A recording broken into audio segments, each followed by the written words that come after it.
Je me souviens vividement du jour où je me suis enrôlé dans l'armée, fraîchement diplômé de l'université, impatient de servir mon pays. La structure militaire me semblait être le choix idéal, et au fil des années, j'ai trouvé un sens à mes fonctions, mais à chaque déploiement, des morceaux de ma vie personnelle restaient en arrière. Après près de 30 ans, j'ai pris ma retraite. Marcy et moi avons affronté de nombreux défis ensemble, élevant nos enfants au milieu du chaos. Malgré notre conviction que notre lien était fort, l'adaptation à la vie civile s'est avérée plus difficile que prévu, et nous avons commencé à nous éloigner l'un de l'autre. Les signes avant-coureurs étaient subtils et je les ai manqués. À l'aise dans notre routine, j'ai réalisé que la confiance est fragile. Nous vivions dans une impasse, entourés de maisons modestes. Lors de notre première fête de quartier, Marcy et moi, désormais vides, avons fait connaissance avec nos voisins. Notre fils, Kyle, était à l'université et notre fille, Rhonda, avait rejoint la marine, ce qui ne m'enthousiasmait pas en tant qu'ex-colonel de l'armée à la retraite. Pendant la fête, Marcy s'est retrouvée coincée à discuter avec Chuck, qui venait de l'autre côté de la rue, et cela ne lui plaisait pas.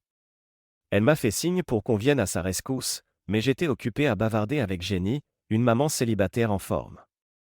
Lorsque Marcy m'a lancé un regard plus insistant, j'ai invité Jenny à rejoindre Chuck pour libérer Marcy, mais celle-ci n'a pas apprécié le temps que cela avait pris. En partant, nous avons échangé un signe de tête avec Nélon, un jeune couple qui semblait partager un regard étrange, presque complice. Mes années d'expérience et mon intelligence m'ont rendu méfiant, mais j'ai suivi Marcy, espérant quelques instants de proximité avant le départ. Les années passées dans l'armée avaient mis notre mariage à rude épreuve. Nous avions failli divorcer durant ma période de service en Afrique, mais, d'une manière ou d'une autre, nous nous étions remis sur pied. Pourtant, au fond de moi, je savais qu'il s'était passé quelque chose pendant cette période difficile. L'infidélité est courante dans les mariages militaires, même si personne n'aime l'admettre. Marcy et moi avions la chance d'être encore ensemble, même si je soupçonnais qu'elle m'avait trompé pendant mon absence. Comment le savais-je? Un renseignement de mon ex-petite amie, qui gérait un hôtel près du travail de Marcy, m'avait informé de l'avoir vue à l'hôtel Red Roofing. Des questions se posèrent. J'ai même engagé un détective, mais il s'est avéré que l'hôpital de Marcy était en rénovation et qu'elle s'y garait par nécessité. Pourtant, ses arrivées précoces au travail s'étaient interrompues dès mon retour, me laissant dans l'incertitude. Mon séjour en Corée avait fait peser son tribut sur notre famille.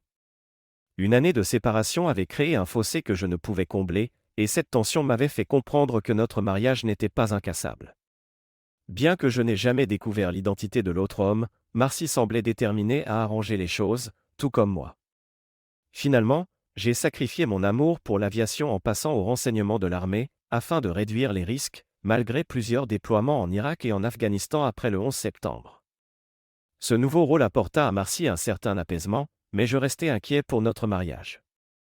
J'ai donc décidé de prendre ma retraite plutôt que de courir le risque d'un nouveau déploiement qui pourrait nous anéantir. Mon travail de consultant était mieux rémunéré que celui dans l'armée, et j'étais présent pour les remises de diplômes de mes enfants, avec Marcy à mes côtés, ce qui était inestimable. Marcy poursuivit ses études en soins infirmiers et devint l'infirmière en chef d'une équipe de neurochirurgie. Elle collaborait étroitement avec le docteur Trey Cardoza, un chirurgien talentueux et sûr de lui. Je remarquais la façon dont il regardait Marcy, et ses éloges à son égard me mettaient mal à l'aise. Lorsque j'exprimais mes préoccupations, Marcy admit qu'un peu de flirt au travail aidait à soulager le stress, mais qu'il n'allait pas plus loin. Elle me rappela ma relation étroite de travail avec une collègue de la CIA, Diri, avant mon déploiement en Irak, et bien que Diri ait manifesté de l'intérêt pour moi, je devais faire confiance à Marcy, tout comme elle avait eu confiance en moi avec Diri. La conversation ne se passa pas bien et resta en arrière-plan de nos vies. La vérité était que Marcy avait des raisons d'être méfiante. Diri avait fait une avance sur moi après une embuscade en Irak, et, dans un moment de faiblesse, j'avais failli céder. Nous fûmes interrompus avant que quoi que ce soit ne se produise, et je me suis convaincu que cela rétablissait l'équilibre pour quelque chose que Marcy aurait pu faire en Corée.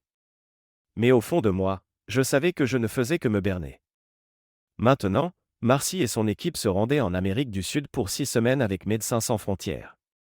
Je n'étais pas ravi qu'elle soit avec le docteur Trey, mais je ne voulais pas perturber sa carrière, après tout, elle m'avait tant soutenu pendant la mienne. J'ai déjà resté à la maison pour toi plusieurs fois, disait-elle. Maintenant, c'est à ton tour de m'attendre. Que pouvais-je répondre à cela? Les choses étaient tendues lorsqu'elle partit pour l'aéroport. Elle avait passé la nuit à préparer ses bagages et à parler avec sa mère, nous laissant peu de temps ensemble. Je ne voulais pas me disputer, alors j'ai laissé passer. Le lendemain matin, elle était partie sans dire au revoir, sans laisser de mots. J'ai vérifié mes messages, mais il n'y en avait aucun. J'étais à la fois irrité et inquiet. Après m'être calmé autour d'un café, j'ai suivi son vol vers la Colombie, espérant qu'elle m'appellerait ou m'enverrait un message dès l'atterrissage, mais rien ne vint. J'ai envoyé un bref message, « J'espère que tu vas bien. » Quelle manière de partir, vraiment. Un message qui en disait long. Pas de réponse, ni ce jour-là, ni le lendemain. La course à pied, qui d'ordinaire m'aidait à clarifier mes idées, fut poussée par la frustration. En approchant de notre impasse, j'étais à bout de souffle lorsque Vincent Nélon, qui habitait derrière nous, m'appela. « Belle vue, hein » plaisanta-t-il en remarquant mon regard insistant. Je minimisai en disant que j'avais besoin d'une douche. Il m'invita chez lui, et, même sans Marcy, en suggérant des steaks et des boissons, sa femme Leslie sourit et ses mouvements subtils ajoutèrent à l'étrangeté de la situation. Je rentrai par le chemin le plus long, toujours préoccupé par le silence de Marcy. Après une douche, je restai dans notre maison vide, attendant un appel qui ne vint pas. Il faisait sombre lorsque je décidai enfin d'appeler son hôtel. Je connaissais son itinéraire et son numéro de chambre, mais il n'y avait aucune réponse. Le gérant de l'hôtel, Pablo Espinosa, confirma qu'elle s'était enregistrée, mais semblait sur ses gardes. Il promit de prendre de ses nouvelles et de lui demander de m'appeler, mais quelque chose clochait. Je recherchai alors dans mes contacts l'adresse email de sa collègue proche, Penny Washington, espérant qu'elle en sache plus. Juste à ce moment, mon téléphone sonna. C'était Pablo de Bogota, et non Marcy. « Bonjour, Pablo. »« Salut Rick. Des nouvelles de ta femme, Sonore ?» Elle n'était pas dans sa chambre. « Peut-être avec d'autres dames dehors, dit-il. »« Tu deviens réticent ? Peux-tu me rendre service, Pablo ?»« Oui, Sonore, » répondit-il, moins poliment qu'auparavant. « Quel est le numéro de chambre du docteur Trecardo ?»« 514, Sonore. »« Tu veux que je l'appelle ?» Je grimace, la chambre de Marcy était la 515. « Pas encore, Pablo. »« Une chose de plus, vois, Sonore, je suis occupé, appelle la chambre de Madame Penny Washington. » Après une pause, il accepta et je restai en attente. Finalement, Penny répondit. Elle reconnut que c'était moi, probablement alerté par Pablo. « Salut Penny, désolé de te déranger, où est ma femme ?» Elle se fâche, pourquoi demandes-tu ? Ne joue pas avec moi, Rick. La chambre de Marcy est à côté de celle de Trey et elle n'y est pas. Tu sais pourquoi, Rick ? Tu devrais parler à ta femme. J'ai entendu un homme demander, qui est-ce ? Peut-être devrais-je parler à ton mari à propos de l'homme dans ta chambre, Penny. J'ai son numéro. S'il te plaît, ne contacte pas mon mari. C'est la première fois, je m'en fiche du nombre de fois où tu as trompé, Rick. Dis-moi où est ma femme, sinon j'appellerai mon mari tout de suite. À contre-séhur, Penny me transféra l'appel vers la chambre de Trey. Le téléphone sonna et Trey répondit, pensant que c'était Penny. Désolé de t'interrompre, Trey, dis-je d'un ton glacé, mais c'est Rick Weston. J'ai besoin de parler à ma femme. Il hésita, puis fit l'innocent. Pourquoi me demandes-tu, Trey ? Si tu tiens à tes mains, mets Marcy sur le téléphone, immédiatement. Après quelques bruits de fond, j'entendis enfin la voix de Marcy. Laisse-moi le téléphone, Trey, dit-elle. Rick, je ne m'attendais pas à cette conversation ce soir. Qu'est-ce que tu fais dans la chambre de Trey, Marcy ? Pourquoi n'as-tu pas répondu à mes textos ? Qu'est-ce que tu en penses, Rick ? S'exclama-t-elle. Je passais une bonne soirée après une journée stressante, jusqu'à ce que tu appelles. Dis-moi la vérité, est-ce que toi et Trey avez une liaison ? Elle fit une pause, puis demanda à Trey de partir. Après un moment de silence, elle reprit, Rick, j'ai été une bonne épouse et une bonne mère. Je serai à la maison dans 6 semaines et nous pourrons parler à ce moment-là. Mais pour l'instant, laisse-moi avoir ceci, juste une fois, si cela ne te dérange pas. Je répondis, stupéfait, tu n'as même pas eu la décence de me parler avant de partir, Rick. Tout ce que cela aurait fait, c'est déclencher une dispute, répondit-elle avec un sarcasme. Peut-être t'aurais-je demandé de rester, j'aurais peut-être retenu.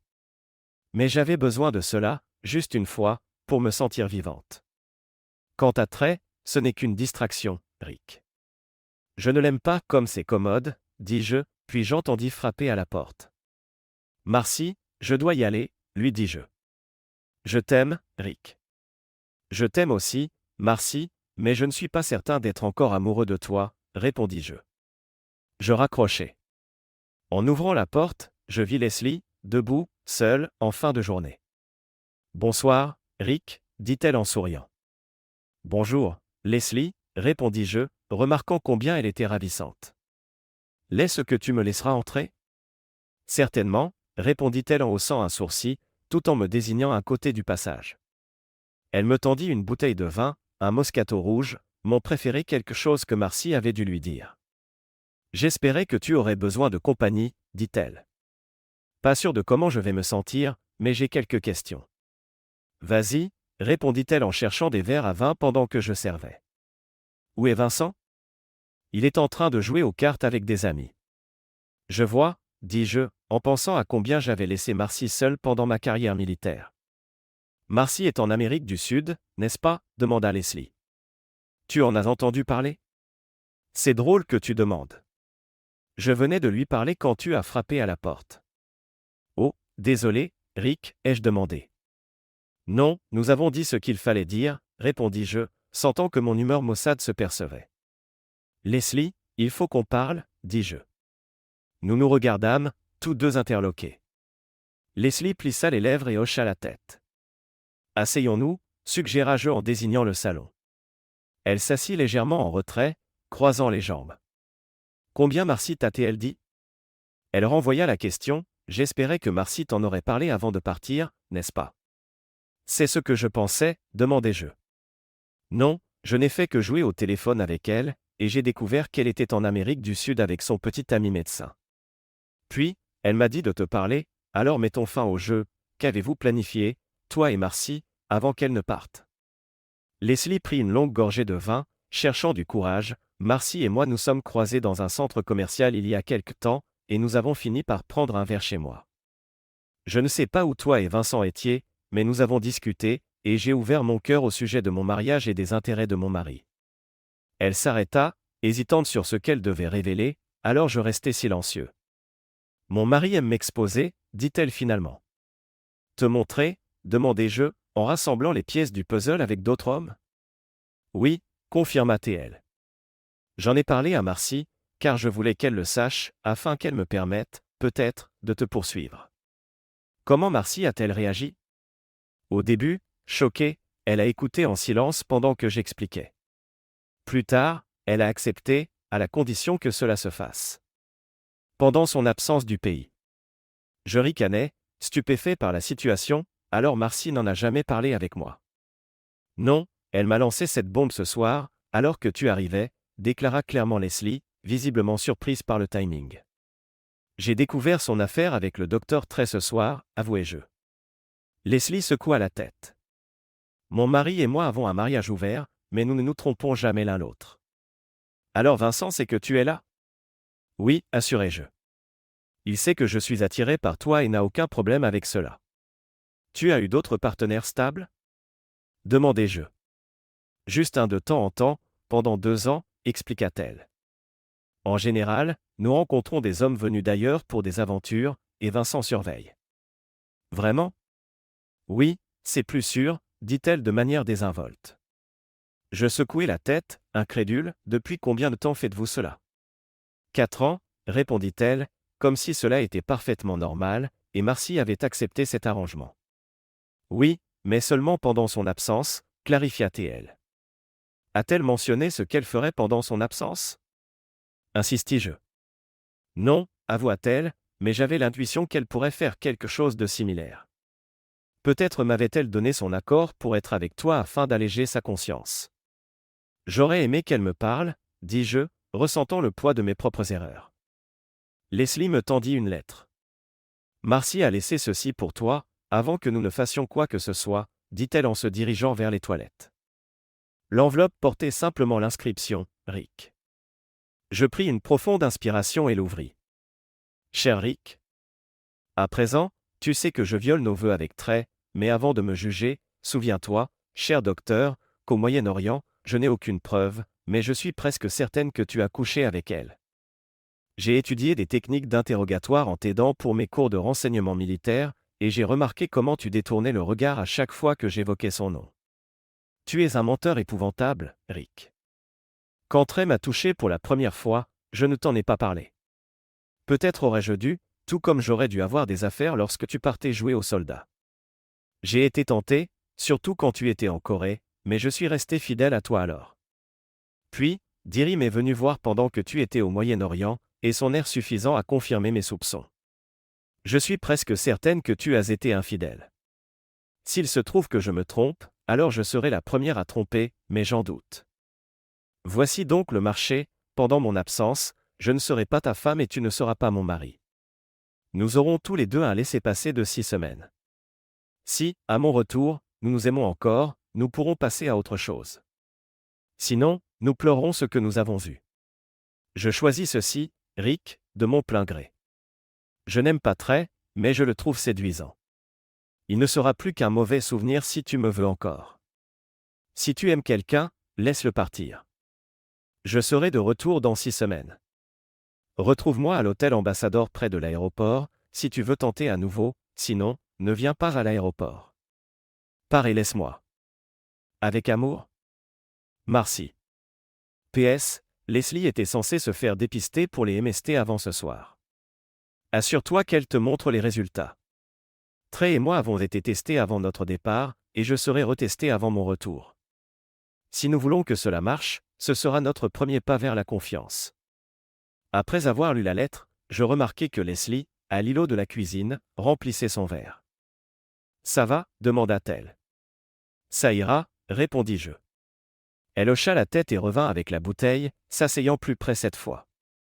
Elle remplit mon verre et me regarda avec ses yeux doux. Alors, Rick, que faisons-nous maintenant ? Pour l'instant, rien, dis-je fermement. Toi et Marcy avez planifié cela depuis 2 semaines et je ne viens de l'apprendre ce soir. On dirait qu'elle mijote quelque chose depuis un moment, n'est-ce pas ? Je suppose, admit Leslie, baissant les yeux. Elle n'avait pas l'habitude que quelqu'un résiste à ses charmes. Si j'étais célibataire, cela serait peut-être différent, mais je n'aime pas être manipulé, surtout par quelqu'un que j'ai aimé presque toute ma vie. Tu dis que c'était sa manière d'atténuer sa culpabilité, poursuivis-je. Il est évident que tout cela a été planifié derrière mon dos, elle t'a même dit quel vin apporter. Je n'apprécie pas d'être utilisé de cette façon, dit-elle doucement. Je comprends ce que tu ressens, répondit-elle avec calme. Alors, rien ne se passera entre nous ce soir ? Non, ce soir, répondis-je. J'ai besoin de temps pour réfléchir avant de prendre une décision. Peut-on compter sur toi pour te joindre à nous pour le dîner dans un jour ou 2 ? Je ne sais pas, Leslie. J'ai besoin de mettre de l'ordre dans mes idées, nous verrons. D'accord, dit-elle doucement. Sache que je suis là pour toi. Merci, Leslie, dis-je. Bonne nuit et merci pour le vin. Elle comprit que c'était le moment de partir, et j'admirai son allure en s'éloignant. Après son départ, je relus la lettre de Marcy. Il est étonnant de voir ce qu'on peut remarquer lorsqu'on prend le temps d'analyser. Le ton de Marcy était venimeux quand elle évoquait Diri, même si elle n'était pas sûre que nous ayons couché ensemble. Puis, quelques paragraphes plus loin, elle m'encourageait pratiquement à coucher avec Leslie. Le contraste n'avait aucun sens pour moi. Oui, Diri et moi nous étions rapprochés au Moyen-Orient, mais nous n'avons jamais eu de relations sexuelles. Cela s'était produit une fois après avoir survécu à une embuscade, ce n'était pas planifié, contrairement à l'affaire de Marcy avec Trey et toute cette mise en scène avec Leslie. Je me sentais coupable à l'époque, mais je suspectais aussi que Marcy m'avait trompé, ce qui semblait être une sorte de justice tordue. Je me demandais aussi pourquoi Marcy ne voulait pas que je la retrouve à l'aéroport. Avait-elle peur que je me fâche ? Je ne lui avais jamais donné la moindre raison de penser que je deviendrais viol. Et pourquoi se rencontrer à l'hôtel plutôt que de rentrer à la maison ? Puis, la pensée me traversa l'esprit. Était-elle vraiment aussi vicieuse, considérant qu'elle avait planifié tout cela juste sous mon nez ? La réponse semblait évidente, mais que se passait-il réellement ? Je parcourus la pièce, méfiant de tout dispositif de surveillance. Se pourrait-il qu'il y ait une caméra dans le détecteur de fumée? J'ai décidé de passer quelques coups de fil, mais à l'extérieur, au cas où je serais épié. J'ai pris l'itinéraire de Marcy et me suis dirigé vers la chaise berçante sur le porche. Marcy sait que je suis consultant, mais elle ne sait pas que je suis en réalité le consultant principal en sécurité pour Acme Global, responsable de la sûreté de nos bureaux dans le monde entier. J'ai des contacts sur qui je peux compter en cas de besoin. Mon premier appel fut à Alan Williams, le principal spécialiste technique de mon département. Il répondit au téléphone d'un ton direct. Williams, ici Alan. C'est Rick, comment ça va? Plutôt bien, patron, répondit-il, mais je doute que tu appelles juste pour discuter, non? Je l'avoue, non. J'ai besoin de ton expertise. Je lui exposai brièvement la situation et mes préoccupations. Je suis désolé d'entendre cela, Rick. Compris, dit Alan avec sympathie. Donne-moi 45 minutes pour rassembler mon matériel et je serai sur place. Merci, Alan, apprécié, dis-je, avant de raccrocher. Ensuite, j'ai parcouru mes contacts et passé un autre appel. Hola, sonore Rick. Lança la voix joviale à l'autre bout. Ernesto, comment vas-tu, mon ami? Demandai-je chaleureusement. Ernesto Tro était mon homme de référence en Amérique du Sud, basé à Bogota, la même ville où Marcy et son amant séjournaient. J'avais entièrement confiance en lui. Tout va bien ici, patron, dit-il. Je ne m'attendais pas à ton appel aujourd'hui, que puis-je faire pour toi? Je lui donnai le même compte-rendu que celui adressé à Alan. Bon sang, répondit-il. Désolé d'entendre cela. Tu as besoin d'avoir des yeux et des oreilles sur le terrain, n'est-ce pas? Oui, Ernesto, dis-je, en lui fournissant les détails de l'hôtel, les numéros de chambre et le nom du gérant. Tu veux de l'audio, de la vidéo et des photos? Oui, tout ce qu'il y a de meilleur, ajoutai-je. Et envoie-moi des mises à jour quotidiennes, préviens-moi si tu as besoin de fonds supplémentaires.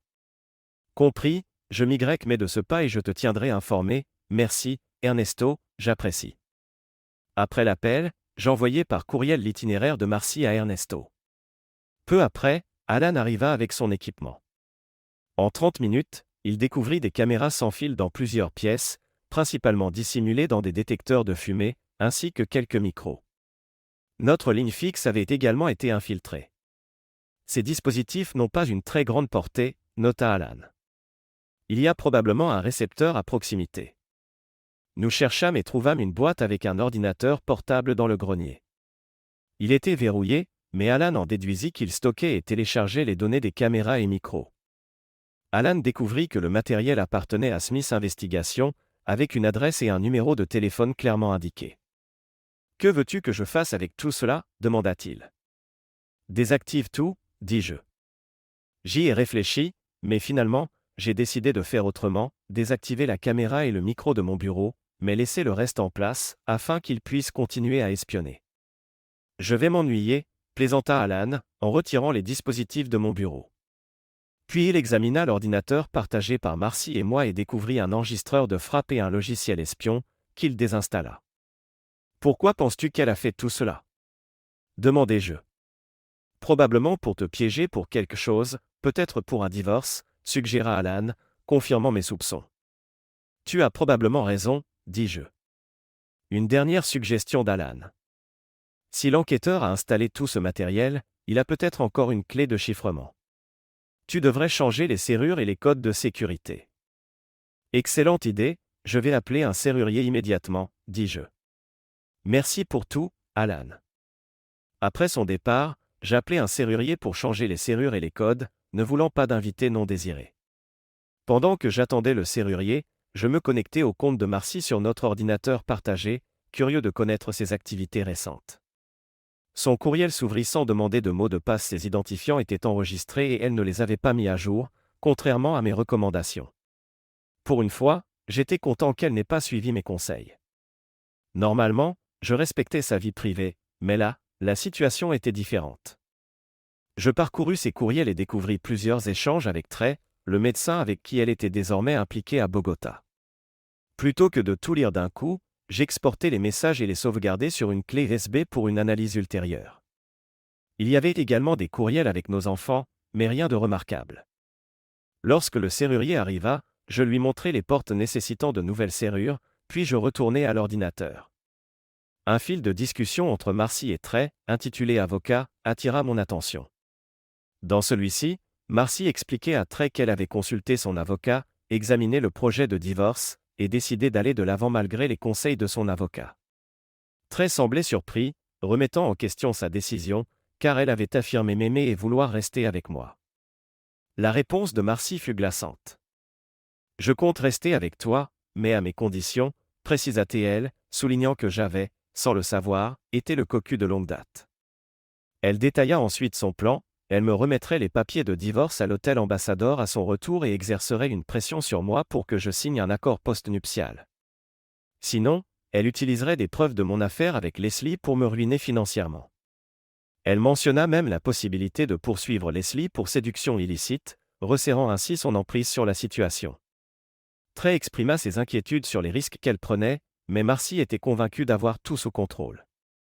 Elle admit même m'avoir trompé pendant des années, depuis que j'étais stationné en Corée. Après avoir lu le fil de discussion, je l'imprimai pour le conserver.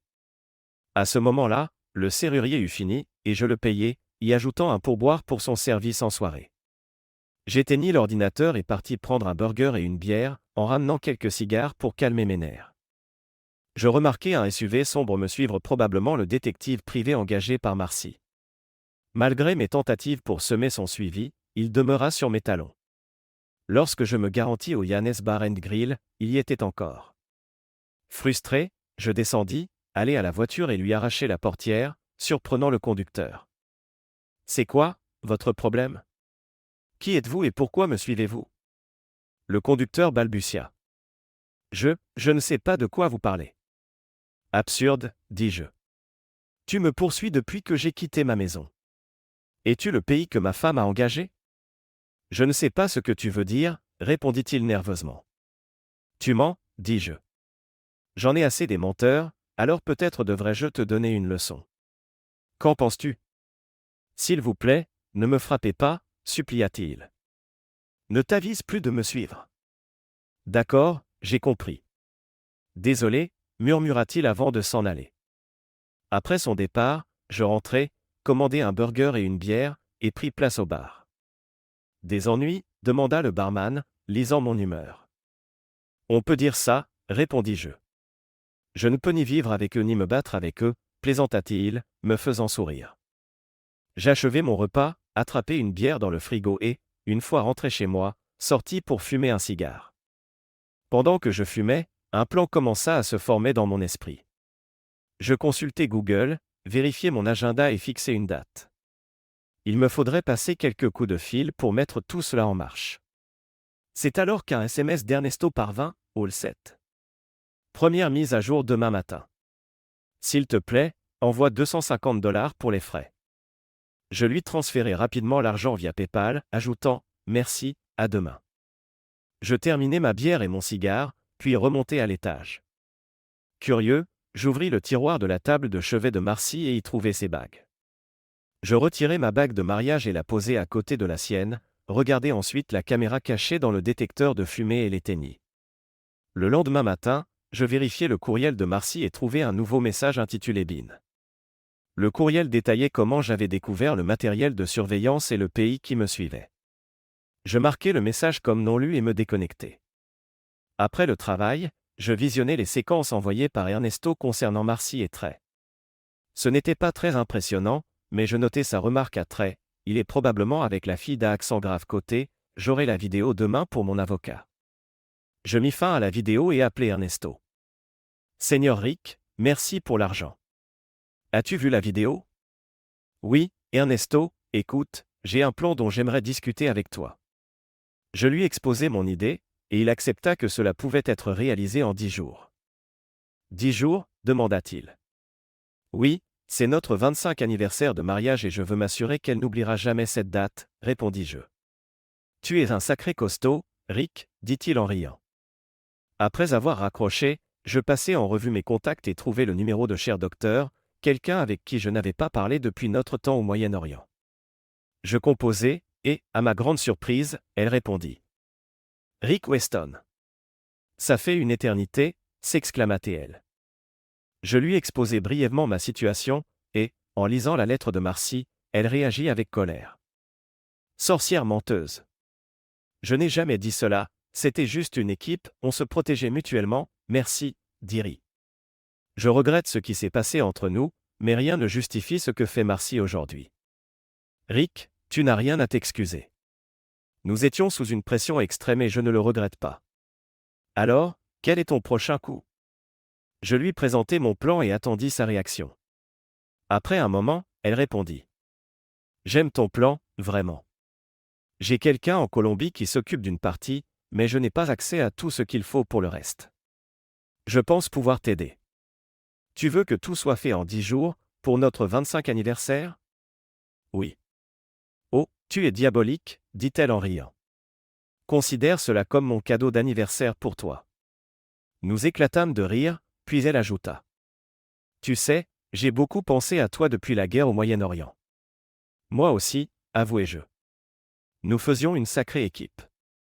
Je n'ai pas retrouvé quelqu'un d'autre comme toi depuis. Je suis désolé d'entendre cela, répondit-elle avec une pointe de tristesse dans la voix. C'est la vie, je suppose, dit-elle en soupirant. Je pense sérieusement à prendre ma retraite. Ils me font taper sur les papiers maintenant. Si tu prends ta retraite, je connais un endroit qui t'embauchera, suggéra-je. Est-ce que je travaillerai avec un certain colonel de l'armée à la retraite? Absolument, confirmai-je. Eh bien, c'est quelque chose à attendre avec impatience, dit-elle. Puis, plus sérieusement, Rick, penses-tu que nous pourrions nous reconnecter? Oui, répondis-je honnêtement. Marcy a fait ses choix, je ne retournerai pas vers elle. Ça me rassure, car j'aimerais bien achever ce que nous avons commencé au Moyen-Orient. Moi aussi, acquiesçai-je. Mais il me faut d'abord régler certaines choses. Je comprends, dit-elle. Ne me fais pas attendre trop longtemps.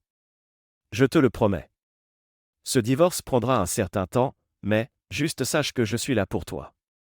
Ravi d'entendre ta voix à nouveau, dis-je sincèrement. Toi aussi, répondit-elle chaleureusement, mais mon dîner commence à refroidir, alors à bientôt, promis. Tu ferais mieux, plaisantai-je. Une fois le coup de fil terminé, je me sentais mieux qu'en longtemps. Diri se souciait toujours, et c'était important pour moi. Je fus ramené à la réalité par un coup frappé à la porte arrière. C'était Leslie, avec une assiette de lasagne. Je pensais que tu aurais faim, dit-elle. Ça te dérange si j'entre? Mais elle est sur le comptoir, répondis-je. Elle sourit et posa l'assiette. J'espère que tu aimeras, ou peut-être préfères-tu autre chose. Bien tenté, mais je me retiens, ma conversation avec Diri me rappelait ce qui comptait vraiment. Bien que l'idée fût tentante, je dus refuser. Viens dans mon bureau, suggéra-je. Une fois installé, je lui remis une impression des courriels entre Marcy et Trey. En les lisant, elle fut stupéfaite. Oh mon Dieu, je ne savais pas, Rick. Je te jure, je te crois, lui assurai-je. Tu nous as tous manipulés. Que vas-tu faire? Je vais divorcer, et je ne serai plus avec personne tant que ce ne sera pas finalisé, répondit-elle. Peut-on rester amis? J'aimerais bien, mais rien de plus, soupira-t-elle. D'accord, Rick, je suis désolé pour tout. Profite bien des lasagnes, dit-elle. Je remerciai. Merci, Leslie. Je raccompagnai Leslie jusqu'à la porte arrière, l'observant s'éloigner. Elle était superbe dans son short, mais je ne comptais pas tout risquer. Après son départ, je me changeai pour aller courir. Je pensais que les lasagnes seraient encore chaudes à mon retour. Après ma course et ma douche, je dégustai les lasagnes, bien garnies de fromage, champignons et viande, exactement comme j'aime. Je lavai l'assiette, pris une bière, et me dirigeai vers mon bureau, en prenant soin d'éteindre d'abord la caméra dans le salon. Je vérifiai ensuite les courriels de Marcy. Celle-ci avait répondu au pays pour lui dire de ralentir pour le moment. Pas d'autres courriels significatifs. Je jetai un œil à ses finances. Nous avions 3 comptes pour chacun de nous, et un compte commun pour le ménage. Je remarquai qu'elle avait économisé pas mal d'argent, mais aussi qu'elle avait versé un lourd acompte à l'avocate Alison Hargrave et une somme importante à Smith Investigation. Quelques charges chez Victoria's Secret attirèrent également l'attention, chose que je n'avais jamais vue auparavant. Curieux à propos de Hargrave, je fis une recherche rapide et découvris qu'elle était avocate en droit de la famille et auteure, connue pour promouvoir le modèle du mariage féminin dominant. Son livre avait suscité la controverse, et elle était réputée pour promouvoir le style de vie housewife et cuque. J'achetai la version Kindle la moins chère et m'assis sur le patio avec une bière et un cigare. Après avoir parcouru le livre d'un œil critique, il était clair qu'Hargrave nourrissait une forte aversion pour les hommes. Je ne pouvais croire que Marcy ait choisi cette avocate. Cela en disait long. Mon téléphone vibra avec un SMS d'Ernesto, il pouvait organiser ce dont j'avais besoin, mais ce coûterait $1000. Je décidai de transférer l'argent depuis le compte de Marcy, afin que toute trace puisse lui être imputée. J'envoyai un message à Ernesto pour confirmer que le transfert était effectué. Les jours suivants passèrent rapidement. Ma routine consistait à consulter les mises à jour d'Ernesto, les courriels de Marcy, à aller au travail, courir, manger, puis me détendre avec une bière, un cigare et la télévision avant de me coucher. Je ne me souciais pas que Marcy n'appelait ou n'envoyait aucun message, j'appréciais le silence, car tout amour que je lui portais avait disparu. Je ne revins voir Leslie qu'une seule fois après lui avoir montré les courriels, puis Vince m'invita à dîner, mais je refusai en prétextant avoir d'autres choses à faire. Il sembla déçu, mais je fus soulagé que Leslie reste à l'écart. Le point culminant de mes journées était de parler avec Diri, nous discutions tous les 2 jours, évoquant la vie, nos rêves, nos animaux, et même mes enfants.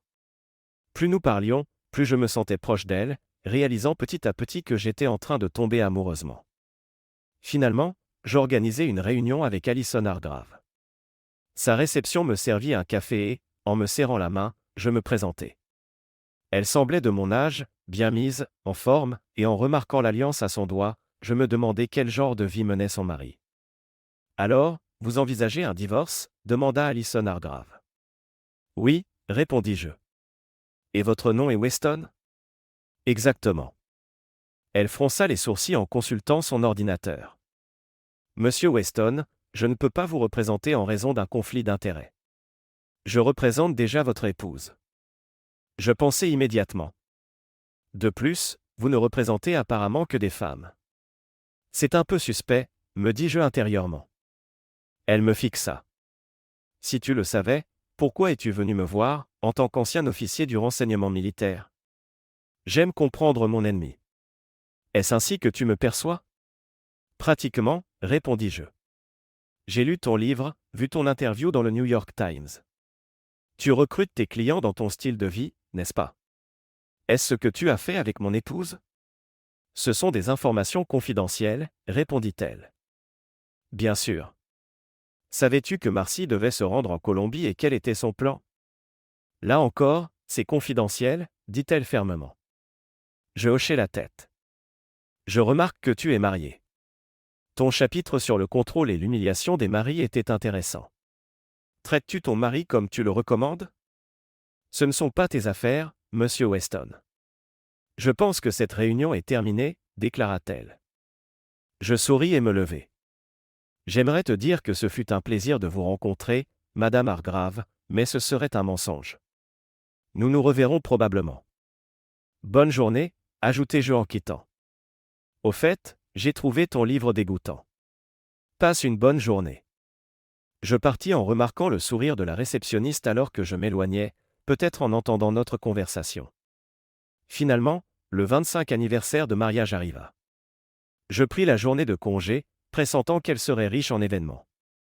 Tôt ce matin-là, Diri m'envoya un texto confirmant qu'elle avait fait ce que je lui avais demandé. Plus tard, je reçus un message d'Ernesto, « Vérifie ton courriel ». J'ouvris la vidéo qu'il avait envoyée, elle montrait une route de terre avec un point de contrôle de fortune. 3 SUV s'approchèrent et des soldats armés s'arrêtèrent.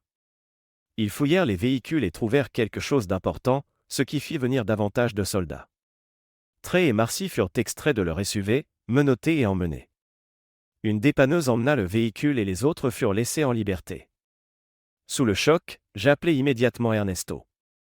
J'ai vu la vidéo, Ernesto. Que s'est-il passé ? Nous avons planté ce produit, comme prévu une petite quantité, mais il s'avère que Trey faisait du trafic de grandes quantités de poudre blanche et de poudre anti-puce. Mes hommes ont vu les pilules chargées et se sont retirés pour éviter tout lien avec le cartel. Bien joué. Où sont Marcy et Trey maintenant ? Ils sont tous deux en prison.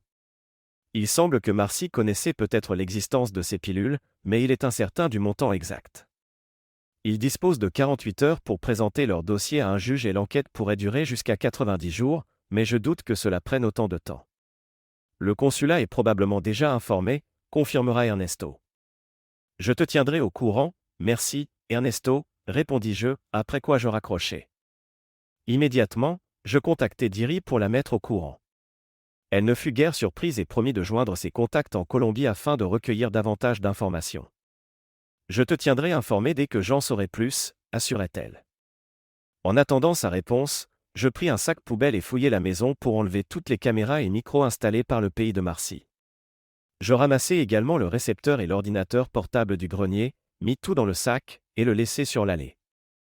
Je téléphonai ensuite à Smith Investigation. Une femme répondit. « Je veux parler du grand patron, exigeai-je. » « D'accord, monsieur, un instant, balbutia-t-elle, visiblement surprise. Quelques secondes plus tard, j'entendis la voix de l'homme que j'avais confronté au Yannes. James Smith à l'appareil. « Puis-je vous aider ? C'est Rick Weston, vous vous souvenez de moi ? Je vous informe que votre matériel se trouve dans un sac poubelle dans mon allée. S'il est encore là demain, il ira directement à la poubelle. » « Oui, monsieur, répliqua-t-il d'un ton tendu. Je raccrochai, n'ayant plus envie d'entendre quoi que ce soit de sa part. Le lendemain matin, le sac avait disparu. J'imaginais que Smith l'avait récupéré, mais cela m'importait peu. Peu après, Diri m'appela. « Je viens de parler au chef de la police à Bogota. Il est direct. »« Que as-tu découvert ? » ?»« Les autorités colombiennes surveillent très depuis son arrivée. Il est lié à un important cartel de pilules. Si Marcy est impliquée, elle risque une lourde peine de prison. Le juge chargé de l'affaire est très strict avec les étrangers, expliqua-elle.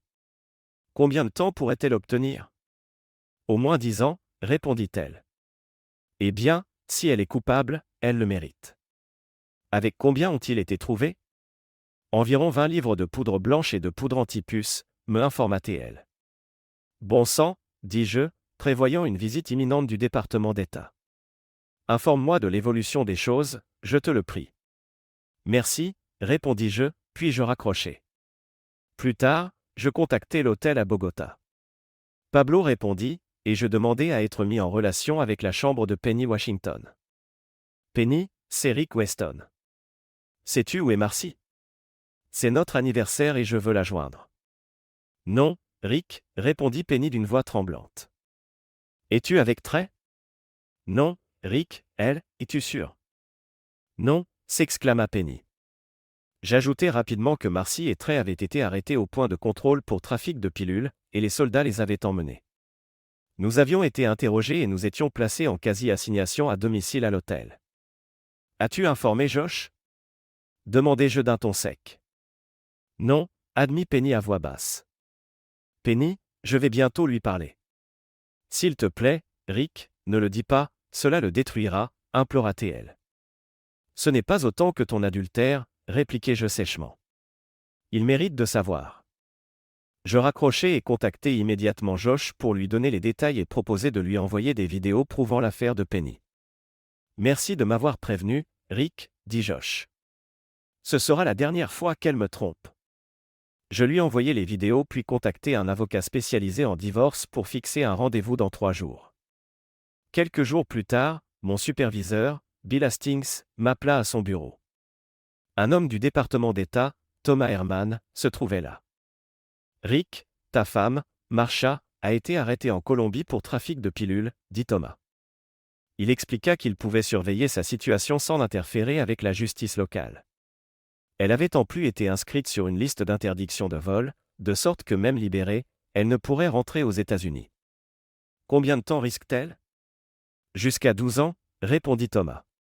Après 7 ou 8 ans, elle pourrait obtenir une libération conditionnelle, mais elle ne pourra pas quitter la Colombie, ajouta-t-il, me tendant une brochure sur comment lui envoyer de l'argent pour frais juridiques et autres dépenses. Il me proposa d'aider à organiser des visites, je lui dirai que je réfléchirai. Rick, cela pourrait affecter ta habilitation de sécurité et ton emploi, dit Bill en fermant la porte. Prends du temps pour régler cela. Merci, Bill, répondis-je. De retour chez moi, je cherchais dans les courriels de Marcy quelque chose de suspect. Je découvris un échange avec Trey datant de 3 mois avant leur voyage. Trey demandait à Marcy si elle voulait se faire de l'argent en Colombie. Après hésitation, elle accepta son plan. Bien joué, ma chérie, répondit Trey. Je sauvegardai la conversation sous format PDF et l'inclus sur une clé USB avec d'autres courriels compromettants. Ensuite, je visionnai des vidéos, sautant les passages trop explicites, et remarquai une discussion la veille de leur arrestation. Tu es prêt pour demain? Demain, c'est le grand jour. Je pense que oui. Bon. Le produit sera dans notre véhicule demain matin, dans des cartons marqués médecine. Nous n'aurons même pas besoin d'y toucher, et tu es sûr qu'on ne se fera pas attraper. Marcy, tu sais ce que tu fais? La vidéo fut sauvegardée sur ma clé USB. Je rassemblai mes idées, puis j'envoyai un courriel aux enfants pour organiser un appel Skype le soir suivant. Après, j'appelai Ernesto pour lui donner mes plans. Rick, quel est ton plan? Demanda-t-il. Je passe en revue le reste des preuves que j'ai un rendez-vous chez l'avocat demain, et je compte remettre moi-même les papiers de divorce. Tu viens ici? Demanda-t-il. Oui, et j'emmènerai aussi les preuves pour le procureur. Tu pourras rester avec moi et ma famille. Merci, Ernesto, dis-je. J'ai hâte de goûter à la cuisine de Lup. Nous plaisantâmes, et j'ajoutai que je l'appellerai quand je serai prêt à descendre. Ensuite, j'organisai le transfert d'argent à Marcy par Western Union, drainant son compte, puis empaquetai ses affaires dans des sacs poubelles, y compris notre album de mariage, que je chargeai dans sa voiture. Je téléphonai à ses parents pour les informer du divorce et de la situation de Marcy. Ils furent dévastés mais acceptèrent de venir chercher ses affaires. Ils étaient sous le choc d'apprendre ces accusations concernant les pilules. « Es-tu sûr que Marcy est impliquée dans le trafic de pilules ?» demanda son père. « Oui, j'ai des preuves que je remettrai au procureur. » Ils arrivèrent, prirent la voiture et les effets de Marcy, exprimant leur tristesse. « Reste en contact, Rick, dit sa mère en me prenant dans ses bras. « Je le promets, répondis-je. Épuisé, je pris une bière et un cigare sur le porche quand Diri appela pour prendre de mes nouvelles. « Comment tiens-tu le coup ?» demanda-t-elle. « J'ai connu de meilleurs jours, mais ton appel me remonte le moral, répondis-je. Nous discutâmes et je lui exposai mon idée. Après une courte pause, elle déclara. « C'est la meilleure idée que j'ai eue depuis longtemps. Faisons-le, conclut-elle. » Nous terminâmes l'appel sur une note positive, et je me sentis bien. Le lendemain, je rencontrai mon avocate, Lisa Hawkins, qui était confiante et professionnelle, contrairement à l'avocate de Marcy. Je lui présentai les preuves et lui expliquai les accusations portées contre Marcy en Colombie. « Que souhaites-tu obtenir de tout cela ?» demanda Lisa. « Tout, sauf son 401K, ses vêtements et sa voiture.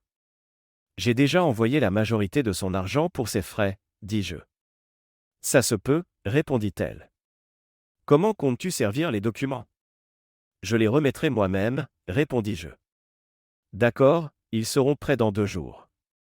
Nous discutâmes même de la possibilité de poursuivre Trey ou son avocat, mais Lisa nous conseilla de ne pas le faire, expliquant que ce genre d'affaires échoue rarement. Je partis après avoir versé un acompte. Ensuite, je fis un appel Skype aux enfants pour leur annoncer la nouvelle. « Salut, papa » demanda Kyle. « J'ai une nouvelle, ta mère et moi divorçons » déclarai-je. Les enfants furent sous le choc. « Pourquoi, papa » demanda Kyle. Je leur donnai une brève explication et révélai que leur mère était en prison en Colombie pour trafic de pilules. « Es-tu sûr qu'elle est impliquée? » Oui, j'ai des preuves que je transmettrai au procureur. « Tu aides à l'emprisonner » dit Kyle. « Elle a enfreint la loi, mon fils. » On en a déjà parlé auparavant, mais... Nous discutâmes encore un moment. La conversation fut difficile, mais, au final, ils comprirent pourquoi je devais agir. Je promis de leur envoyer l'adresse pour qu'ils puissent lui écrire, et l'appel se termina dans une émotion mêlée. Après, je contactai Tom pour organiser une visite le lendemain. Il accepta et nous conclûmes l'appel. Ensuite, j'informai Ernesto de mes plans. « Tu sais qui est chargé de l'affaire ?» demandai-je. « Ricardo Montoya, il est dur, » répondit-il. « J'apporterai quelques preuves dès mon arrivée. » Nous raccrochâmes. Mon dernier appel fut à Diri. Elle écouta attentivement tandis que je lui faisais le point, et, à la fin, je me sentais mieux. 2 jours plus tard, Lisa m'informa que les papiers étaient déposés et prêts pour la signature de Marcy. Avec mes sacs faits et mes billets prêts, je pris mon passeport, récupérai les documents et me dirigeai vers l'aéroport. Avant de partir, j'informai Ernesto de mon trajet. Une fois passé la douane, Ernesto me rejoignit et nous rassemblâmes mes bagages avant de sortir. « Où allons-nous en premier » demanda-t-il. « Pour voir Senor Montoya » répondis-je. Ernesto se gara, et je pénétrai dans le bâtiment gouvernemental. À l'accueil, une réceptionniste me stoppa, mais avant que je ne puisse parler, un homme bien habillé apparut. « Je suis Senor Montoya » se présenta-t-il, « et vous êtes Rick Weston » répondis-je en lui serrant la main. « Je suppose que vous vous occupez de l'affaire contre mon épouse Marcy. » Il m'invita dans son bureau et me demanda quelles informations j'avais à lui communiquer. Je lui remis une clé USB contenant des vidéos de Marcy et très discutant du transport de pilules, ainsi que des échanges de mets. J'y avais aussi inclus ses identifiants, pour approfondir l'enquête, si besoin. Montoya me regarda attentivement. « Vous réalisez que c'est mon travail de la faire enfermer pour longtemps, n'est-ce pas ? » « Oui, je comprends, » répondis-je. « Alors pourquoi me donnez-vous ces preuves ? Ne devriez-vous pas aider sa défense ? » Sans réagir immédiatement, il poursuivit. « Ah, elle avait une liaison avec le docteur Cardoza, n'est-ce pas ? » « Oui, avouai-je. »« Je vois. Vous cherchez à vous venger ? » ?»« Non, dis-je. Je suis un officier de renseignement militaire à la retraite. Je ne peux ignorer la loi, même pour mon épouse bientôt ex. Je suis là pour vous remettre officiellement les papiers de divorce. Utilisez les preuves comme vous le jugerez nécessaire. » Montoya acquiesça. « Très bien, Senor Weston. Je vais examiner vos preuves. Pour combien de temps comptez-vous rester à Bogota ? » « 1 jour ou 2, juste assez pour servir les papiers et revenir aux États-Unis. »« Parfait, bienvenue à Bogota, » dit-il en nous serrant la main. De retour dans la voiture, Ernesto me demanda. « Comment c'est passé ? » ?»« Tu avais raison, Montoya est coriace. » Je répondis en riant, « Tu n'imagines pas. Allons chez moi, Lup cuisine depuis toute la journée. » Ernesto me conduisit dans une chambre d'amis chez lui, où je rencontrai sa femme Lup et leurs enfants. Nous partagions un délicieux dîner, suivi d'un moment de détente avec des cigares et une boisson forte à la hauteur de sa réputation. Nous parlâmes tranquillement avant de nous retirer pour la nuit. Le lendemain matin, Ernesto me conduisit à la prison où Marcy était détenue. Les conditions y étaient rudes, bruyantes, surpeuplées et malodorantes. On nous conduisit dans une petite pièce où Marcy attendait, émaciée, attachée à une table. Je m'assis en face d'elle, ouvris ma mallette, et déposai les papiers de divorce sur la table. « Tu m'avais un jour donné le choix, Marcy, te reprendre ou me quitter. Tu sais ce que j'ai choisi, dis-je. » Les larmes commencèrent à couler lorsqu'elle murmura. « Je suis désolé, Rick. Je ne voulais jamais te blesser. »« N'importe quoi, » répondis-je. « Tu as conspiré avec Leslie, rencontré Allison Hargrave et essayé de me piéger. Tu as menti sur tout. Je suis venu pour une seule raison, signe ces papiers et tout sera fini. »« Je ne veux pas divorcer, » protesta-t-elle. « C'est trop tard, tu as cherché à me réduire en esclavage, à me ruiner. Nous sommes terminés. » Je lui indiquai où signer. Malgré ses protestations, Marcy signa à contre-séure dans l'espace prévu, sous la supervision d'un fonctionnaire d'ambassade. Une fois terminé, je rangeai les papiers. « Au fait, ajoutai-je, j'ai remarqué que tu avais payé l'hôtel Ambassador en intégralité. Puisque tu n'en auras plus besoin, profite-en pour garder ta réservation. »« Va pour, » murmura-t-elle, « et juste pour que tu saches, j'ai l'intention d'inviter Diri. Nous finirons ce que nous avions commencé au Moyen-Orient, ne serait-ce qu'une fois, si cela ne te dérange pas. » Elle me regarda avec une colère vive, mais je secouai la tête. « Après tout ce que tu as fait, ne commence même pas. Pour moi, c'est fini. Profite de ta vie misérable, » déclarai-je en me levant et en quittant la pièce, la laissant sangloter à la table. À l'extérieur, je vis Montoya près de sa voiture. Il s'approcha, serra la main du fonctionnaire de l'ambassade, et dit. « Colonel Weston, j'aimerais vous parler en privé quelques instants, » dit-il. Le fonctionnaire acquiesça et partit. Montoya mit un bras autour de moi. « Appelez-moi Rick. Je ne suis plus colonel. Eh bien, appelez-moi simplement Rick, répliquai-je. Vous pouvez m'appeler Ricardo. Un ancien officier reste toujours un officier, n'est-ce pas? Exact, dit-il. Ernesto me parlant bien de vous, m'a-t-il dit, et j'ai entendu beaucoup de bonnes choses à votre sujet. Oui, nous avons servi ensemble dans l'armée. Pendant qu'il rejoignait mon dossier, Montoya poursuivit. J'ai examiné vos preuves. Elles sont solides et me feront gagner du temps et des ressources gouvernementales, c'est pourquoi j'ai décidé de ne pas vous inculper pour conspiration criminelle. Je suis choqué, répliquai-je. Ne vous étonnez pas, ajouta-t-il. Ernesto m'a expliqué votre plan, si votre épouse avait été appréhendée avec une petite quantité, elle aurait été simplement condamnée à une amende et expulsée. Mais grâce à Ernesto, rien d'illégal n'a été acheté et l'argent envoyé a servi à une œuvre caritative pour veuves et orphelins. Ils apprécient votre don. Je ne pus m'empêcher de sourire. Votre coopération et vos preuves m'ont convaincu de ne pas porter de charges supplémentaires. Mais si jamais vous tentez quelque chose de semblable à nouveau, je n'hésiterai pas à agir, avertit-il. Je comprends, Ricardo. Merci. Les informations que vous m'avez fournies seront utiles. La justice arrivera pour votre épouse et pour le docteur Cardoza. Je retourne aux États-Unis maintenant. Si jamais vous revenez à Bogota, peut-être pourrions-nous dîner ensemble, suggéra-t-il. J'aimerais ça, Ricardo, répondis-je en lui serrant la main. Nous nous séparâmes en disant au revoir. De retour dans la voiture d'Ernesto, celui-ci me demanda. Tout va bien, Rick? Oui, tout va bien, répondis-je. Mais je dois me rendre à l'aéroport, dis-je. Ne t'excuse pas, dis-je, ce serait moi qui devrais m'excuser de t'avoir mis dans cette position, ajouta-t-il. Ne change jamais, patron, compris, dit-il. Après cela, je me rendis à l'hôtel Ambassador, le jour où je devais retrouver Marcy. Nous allions régler ce qui avait été entamé au Moyen-Orient, et ce fut une soirée mémorable. Allongé dans le lit, Marcy murmura. J'ai déposé ma demande de retraite, et j'envisage une reconversion. Que as-tu en tête? Demandai-je. Devenir femme au foyer à plein temps, répondit-elle avec un sourire. Penses-tu qu'il y ait un poste disponible? Je crois qu'il y en aura bientôt, plaisantai-je. Tu veux postuler? J'ai déjà postulé, elle rit. Tu sais, j'en suis tombé amoureux toi aussi, avouai-je. Alors, officialisons cela, demanda-t-elle, même si notre divorce n'était pas encore final. Pourquoi pas? Veux-tu m'épouser? Elle m'embrassa passionnément. Oui, Rick, je t'aime tant, répondit-elle. Pendant ce temps, Marcy et Trey furent condamnés pour trafic de pilules en Colombie et écopèrent de 12 ans de prison, plus d'importantes amendes. Trey fut incarcéré dans une prison affreuse et ne survécut pas longtemps. Des membres rivaux du cartel finirent par s'en prendre à lui. Marcy s'en sortit légèrement mieux dans une prison féminine, mais sa vie était toujours difficile.